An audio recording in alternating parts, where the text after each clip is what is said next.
હું આખી જિંદગી અંધ બનીને ભાગતો રહ્યો દોલત પાછળ સદા. મને ખબર હતી કે માયા માટી છે, તે છતાં મારે ચેતવાનું રહી ગયું. આ એક એવા સુવિચાર છે જે જીવનની આંખો ખોલી દે એવો છે. આ માત્ર શબ્દો નથી, પણ આજના આધુનિક માનવની આખી જીવનકથા છે. આપણે બધા જાણીએ છીએ કે ધન અને સંપત્તિ કાયમી નથી. આપણે બધા જાણીએ છીએ કે એક દિવસ બધું અહીં જ રહી જવાનું છે. આપણે બધા જાણીએ છીએ કે અંતે સાથે કંઈ જ લઈ જવાનું નથી. છતાં આ જાણતા હોવા છતાં આપણે આખી જિંદગી એની પાછળ દોડતા રહીએ છીએ. એવું કેમ? કારણ કે જ્ઞાન હોવું અને જાગૃતિ હોવી બે અલગ બાબતો છે. દરેક માણસ દોલત પાછળની અંધ દોડ કરે છે. આજનો માણસ સવારે આંખ ખોલે છે તો સૌથી પહેલા શું વિચારે છે? કામ, પૈસા, પ્રોફિટ, સોદો, ઇન્વેસ્ટમેન્ટ. દિવસની શરૂઆતથી અંત સુધી મન એક જ દિશામાં દોડે છે. વધુ મેળવવું, મોટું ઘર જોઈએ, મોટી કાર જોઈએ, વધુ બેંક બેલેન્સ જોઈએ, સમાજમાં વધુ પ્રતિષ્ઠા જોઈએ. આ દોડ ક્યારેય પૂરી થતી નથી. કારણ કે દોલતની ભૂખ પાણીની તરસ જેવી નથી કે પીવાથી સંતોષાય. એ તો આગ જેવી છે. જેટલું ઈંધણ આપો એટલી વધુ ભડકે બળે. અને માણસ એમાં એટલો અંધ બની જાય છે કે એને જીવનનું સાચું સૌંદર્ય દેખાતું જ નથી.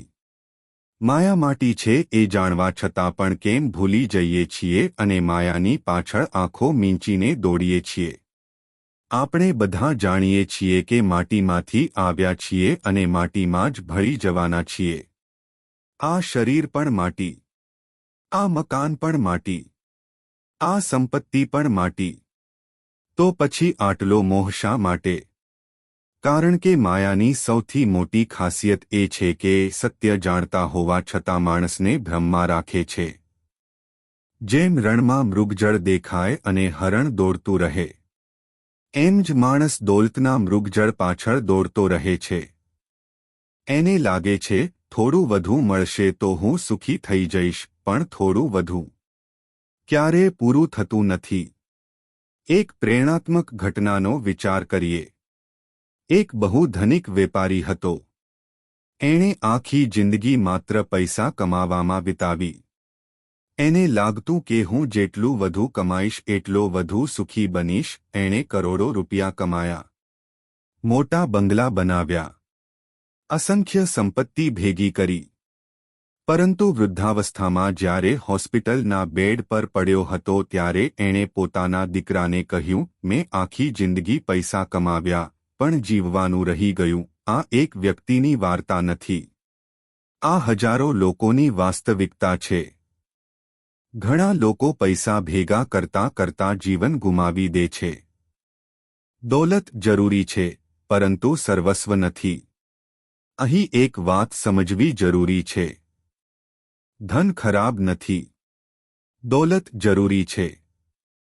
પરિવાર ચલાવવા માટે, જવાબદારીઓ પૂરી કરવા માટે સંપત્તિ જોઈએ જ, પરંતુ પ્રશ્ન એ નથી કે તમારી પાસે કેટલા પૈસા છે. પ્રશ્ન એ છે, શું પૈસા તમારા હાથમાં છે કે તમે પૈસાના હાથમાં છો? જો સંપત્તિ સાધન છે તો સારું છે. પણ જો એ જ જીવનનો ઉદ્દેશ બની જાય તો એ વિનાશક છે. ધનનો ઉપયોગ કરો. ધનની ગુલામી ન કરો. સાચી સંપત્તિ શું છે? વિચાર કરો. શું બેંક બેલેન્સ? શું મિલકત? શું સોના ચાંદી? ના.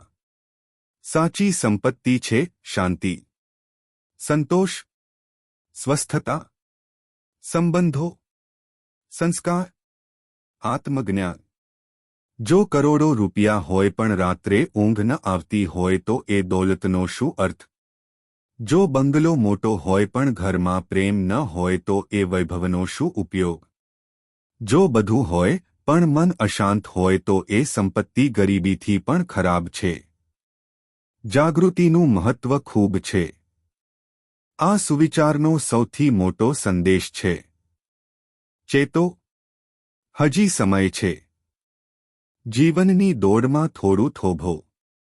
પોતાને પૂછો, હું ક્યાં દોડી રહ્યો છું? શા માટે દોડી રહ્યો છું? શું આ દોડ મને શાંતિ આપશે? જો જવાબ ના હોય તો દિશા બદલો. કારણ કે જે દિશા આત્માથી દૂર લઈ જાય એ સફળતા નથી. એક દિવસ એવો આવશે જ્યારે બધું અહીં જ રહી જશે. પૈસા, મકાન, સંપત્તિ, બધું સાથે જશે તો માત્ર કર્મો. એટલે જીવનને માત્ર કમાણીમાં ન ગુમાવો. થોડો સમય પરિવાર માટે આપો. થોડો સમય આત્મચિંતન માટે આપો. થોડો સમય પ્રભુસ્મરણ માટે આપો. ફરી એકવાર એ અમૂલ્ય સુવિચાર યાદ કરીએ, હું આ આખી જિંદગી અંધ બનીને ભાગતો રહ્યો દોલત પાછળ સદા. મને ખબર હતી કે માયા માટી છે, તે છતાં મારે ચેતવાનું રહી ગયું. ચાલો આજથી જાગીએ. દોલત કમાઈએ, પણ દોલતના ગુલામ ન બનીએ. માયા વચ્ચે રહીને પણ આત્માને ન ભૂલીએ. કારણ કે જીવનની સાચી સફળતા બેંક બેલેન્સમાં નહીં, પરંતુ અંતરની શાંતિમાં છે.